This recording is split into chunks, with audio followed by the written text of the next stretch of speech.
کبھی اس کی نوبت نہ آتی. میں کہتا ہوں اگر پرائم منسٹر جو پہلے تھے انہی کو بیٹھال کر کے بات کر لی جاتی جو دنیا کے مانے ہوئے اقتصادی اعتبار سے اگر بیٹھ کر بات کر لی جاتی ہے نہ ہوتی.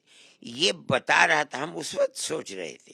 اس کا مطلب یہ ہے کہ جو لوگ ارباب اقتدار کے ساتھ چل رہے ہیں وہ اس رخ کو پکڑنا چاہتے ہیں جس کے اندر بیٹھ کر مشورہ کرنا، اور جو دنیا کے تجربے کار لوگ ہیں ان کو بلا کر کے ان سے بات کرنا، اپنے ملک کے جو تجربہ رکھنے والے ہیں ان کو گورنمنٹ اس رخ پر یا چل نہیں رہی یا چلایا نہیں جا رہا ہے، دوسرے لوگ جو اثر انداز ہیں اس کے اوپر وہ نہیں لے کر کے چل رہے ہیں.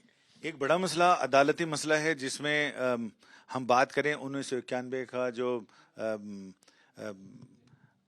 اپاسنا استھل قانون ہے جہاں پر کہ سارے پرارتھنا استھلوں پہ لاگو ہوتا ہے، اس میں اگر ہم بات کریں تو صرف ایودھیا معاملے کو چھوٹ تھی، باقی سارے اس کے دائرے میں آتے تھے. لیکن اب الہ آباد ہائی کورٹ نے اپنے ججمنٹ میں کہا ہے کہ جو متھرا کا معاملہ ہے اور جو گیان واپی کا معاملہ ہے وہ اس سے باہر ہے، اس کی حد سے باہر ہے. تو اس پر آپ کا کیا؟ میں اس پر بھی یہی بات کہتا ہوں کہ جو گورنمنٹ کا قانون بنا ہوا تھا وہ کوئی یہ نہیں ہے کہ میں نے آپ نے بیٹھ کر کے بنا دیا تھا. وہ قانون تو پارلیمنٹ نے بنایا تھا، اس زمانے کی جو گورنمنٹ تھی اس نے بنایا تھا. اس مسئلے کو بھی حل کرنے کے لیے گورنمنٹ کو قدم آگے بڑھانا چاہیے. یہ نہیں ہے کہ 20 کروڑ مسلمان کو اس لیے کہ اس کی مسجدیں ہیں اس کے نام پر ہیں یہ کہہ کر کے کہ یہ مسجدیں ایک اپنی طرف سے ایک دعویٰ بنا کر کے کہ ہمارے مندروں کے اوپر بنائی گئی ہیں اس لیے ہم اس کو نہیں رہنے دیں گے.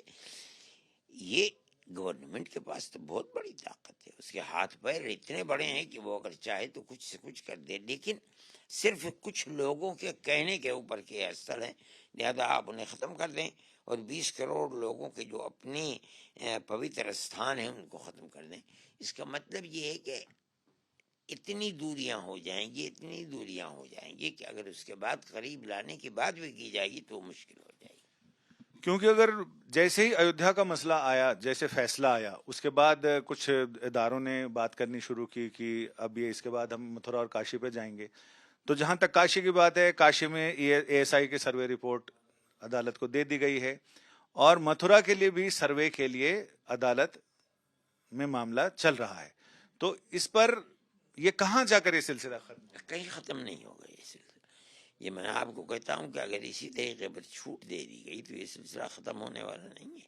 ان دو کے بعد تیسرا بھی ہوگا اور لوگ کھڑے ہوئے ہیں ان مسجدوں کے اس اوپر. طرح کے سرویکشن پہ آپ کا کیا؟ میں نہیں سمجھتا ہوں کہ کسی ایسے ملک کی حکومت کے لیے جہاں اقلیتیں بھی کروڑوں کی تعداد کے اندر رہتی ہیں، ان اقلیتوں کے حقوق کو ختم کر کے آپ ایسے مسائل کو لے کر آئیں جن سے نفرت کی سیاست بڑھتی رہی ہے، ملک کے لیے مفید نہیں ہے. آج نہیں اس کا اندازہ ہو رہا ہے، کل ہوگا، کل نہیں ہو رہا ہے، پرسوں ہوگا. ایک بڑا مسئلہ کامن سول کوڈ کا ہے جس پر حکومت کہہ رہی ہے کہ ہم اس کو لے کر تو ضرور آئیں گے. آپ نے بھی شاید اس میں کوئی خط و کتابت کی ہے، وپکشی پارٹیوں کو کوئی چٹھی لکھی ہے، تو کیا ہے وہ؟ میں تو ہمیشہ کہتے ہیں ہر مسلمان سمجھتا ہے کہ سول کوڈ ہمارا جو دستور بنا ہوا ہے اس دستور کے اندر ہر اقلیت کو اپنے نظریے اور وچار کے مطابق اپنے مذہب کے اوپر زندگی گزارنے کا حق ہے. یہ بنیاد تھی اور اس میں جمعیت علماء کا بڑا دخل ہے. اس لیے کہ جب ملک تقسیم ہوا تو ایک طبقہ یہ اٹھا کہ اب ہمارا ملک مذہبی ملک ہوگا، اس لیے کہ مذہب کی بنیاد پر مسلمان نے اپنا حق لے لیا. جمعیت علماء جیسے جیسے ملک کی آزادی قریب آ رہی تھی، گاندھی جی سے، جواہر لال نہرو سے، یعنی کانگریس سے، یہ کہتی چلی آ رہی تھی کہ پہلے ہمیں اس کی ضمانت دو کہ جب ملک آزاد ہوگا تو ملک کا دستور سیکولر دستور ہوگا، یعنی ہمیں جینے کا حق ہوگا اور اپنے مذہب کی بنیاد کے اوپر جینے کا حق ہوگا. ہماری مذہبی چیزیں محفوظ ہوں گی. میرے پاس لکھا ہوا ہے کانگریس کی وہ تجوید ہے میرے پاس، جس کے اندر وہ یہ کہتی ہے کہ امام باڑے، مسجدیں، درگاہیں، مسلمانوں کی زبانیں اور ہر چیز محفوظ رہے گی. یہ گارنٹی دی. جب یہ بات چلنے لگی تو یہ خیال ہوا کہ ہو سکتا ہے گاندھی جی اور جواہر لال نہرو بھی چلے جائیں، یہ لوگ پکڑ کر کے بیٹھ گئے کہ آپ نے ہم سے یہ وعدے کیے تھے، آپ کی تجاویز ہمارے پاس موجود ہیں، جو آپ نے ہم سے وعدے کیے تھے ان وعدوں کو پورا کیجیے۔ اگر ملک کی تقسیم ہے، ہم نے تقسیم نہیں کی ہے، آپ نے دستخط کیے ہیں ملک کی تقسیم کے اوپر، ہم کو تو گالیاں دیتے رہے، ہم گالیاں برداشت کرتے رہے، ہم نے کہا ملک کی تقسیم نہیں ہونا چاہیے، آپ نے کیا ہمیں ہمارا حق دیجیے۔ چنانچہ جو دستور بنا اس دستور کے اندر مکمل ہر اقلیت کے لیے ایسی دفعات رکھ دی گئی جن سے وہ اپنے مذہب کے اوپر رہ کر کے ملک کا کی جو باڈی ہے وہ ان کا تعاون کرے گی، مدد کرے گی، اور یہ ملک کے ساتھ مدد کریں گے۔ آج کی صورتحال یہ ہے کہ آپ مذہب کو لے کر کے اس کو آپ ختم کرنا چاہتے ہیں، بہت سے مسائل کو ختم بھی کر دیا۔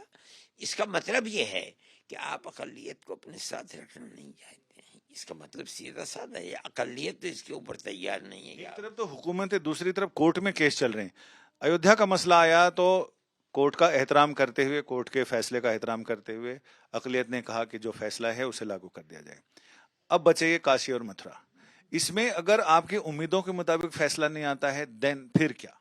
آپ یہ اس بات کو سوچیں کہ ہم نے مکمل تعاون کیا، ہم بولے نہیں کچھ بابری مسجد کے مسئلے کے اوپر، ہم نے اکثریت کو مکمل، باوجود کہ ہمیں بڑی تکلیف تھی، لیکن ہم نے اکثریت نے جو چاہا تھا، جہاں تک قانون نے ہمیں حق دیا تھا کہ ہم وہاں تک جا سکتے ہیں وہاں تک گئے۔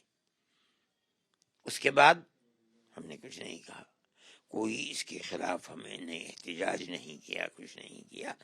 ہم نے اکثریت کے اس وعدے کے اوپر، ملک کی پارلیمنٹ کے اس قانون کے اوپر کہ ہم یہاں تک جائیں گے، اس کے بعد نہیں جائیں گے، ہم نے مکمل اعتماد کیا۔ آج ہمارے اعتماد کو ٹھیس لگایا جا رہا ہے اور گورنمنٹ خاموش ہے۔ یہ چیز ملک کے لیے خراب ہے، اور ملک کو اس کے یعنی ہم یہ سمجھتے ہیں کہ اس کا بڑا نقصان ہوگا۔ کیا ہوتا ہے آگے چل کر کے ہم ابھی اس بارے میں کچھ نہیں کہتے ہیں، لیکن ہے یہ چیز خراب۔ آپ کو گنگا جمنی تہذیب کا لوگ رہنما مانتے ہیں، تو رام مندر کے ادگھاٹن کے سمے اس کے بعد آپ ایک بار دورہ کرنا چاہیں گے رام مندر کا، قومی یکجہتی کے؟ میں تو اب اس لائق رہا نہیں ہوں کہ میں کہیں جاؤں، میں تو مسجد بھی جاتا ہوں دوسرے کے سہارے سے جاتا ہوں، میں کہاں جاتا ہوں، اب میں کیا کروں گا اس کو دیکھ کر کے۔ میں تو یہ جانتا ہوں، دیکھیے میری یہ بات شاید کچھ لوگوں کو ناگوار لگے کہ جہاں رام مندر لگ رہا ہے، سپریم کورٹ یہ کہہ چکا ہے کہ یہاں کوئی مندر نہیں تھا۔ جو اکھاڑا ہو یا کوئی بھی پارٹی ہو، وہ یہ کہتی ہے کہ ہم یہاں رام مندر، رام کی جگہ بنا رہے ہیں، اس کا مطلب یہ کہ سپریم کورٹ کے فیصلے کے خلاف ہے۔ سپریم کورٹ تو خیر آگے مسجد اپنی جگہ دے۔ بابر کے اوپر جو آپ کا الزام تھا، بابر کو تو آپ کے سپریم کورٹ نے آزاد کر دیا، اور آپ نے اپنے سر کے اوپر وہ الزام لے لیا۔ یہ کوئی اچھی بات نہیں ہے۔ مسلمان اس مسئلے کے اندر دیکھ رہا ہے سب کچھ اور خاموش بیٹھا ہوا ہے۔ آگے جو چیز ہوتی ہے وہ کل کو کیا صورت پیش آتی ہے اور کیا ہوگا، یہ میرا آخری سوال یہ ہے کہ رام مندر کا ادگھاٹن ہونے والا ہے، اور جن لوگوں پر مسجد بنانے، تعمیر کرنے کی ذمہ داری تھی، وہاں ابھی فاؤنڈیشن سٹون بھی لین نہیں کیا ہے، تو اس کو لے کر کیا کہیں گے؟ اتنی سست رفتاری کیوں ہے؟ یہ بالکل غلط ہے۔ ہماری مسجد، بابری مسجد ہماری مسجد تھی، اس کے علاوہ ہم اپنی کسی مسجد کے بنانے میں گورنمنٹ سے 2 پھوٹی کوڑی بھی لینے کے محتاج نہیں ہیں۔ ہمارے پاس ایسے لوگ ہیں جو ایک ایک آدمی 2 10 10 کروڑ روپیہ خرچ کر کے مسجد بنا سکتا ہے، اور روزانہ مسجدیں بنتی ہیں۔ ملک کی تقسیم کے بعد میں اگر 1000 مسجدیں ہیں تو اب 50,000 مسجدیں بنی ہوئی ہیں، اس لیے ہمیں اس کی ضرورت نہیں ہے۔ وہ لے لے اور اس کے بدلے میں ہمیں زمین دے، ہم تو اس زمین کو ٹھوکر مارتے ہیں، ہمیں تو کوئی زمین کی ضرورت نہیں۔ جو 5 ایکڑ زمین ملی جس پر دھنی پور میں مسجد بنائی جانی تھی، تعمیر ہونی تھی، وہ ابھی تک رفتار بہت سست۔ نہیں وہ کچھ بھی نہیں ہے، کوئی بناتا بھی ہے تو مسلمان اس کے منہ بھی تھوکے گا کہ تم نے گورنمنٹ سے لے کر کے بنائی۔ ہمارے مذہبی استھل کوئی گورنمنٹ بنائے، ہم نہیں اس کے لیے تیار ہیں۔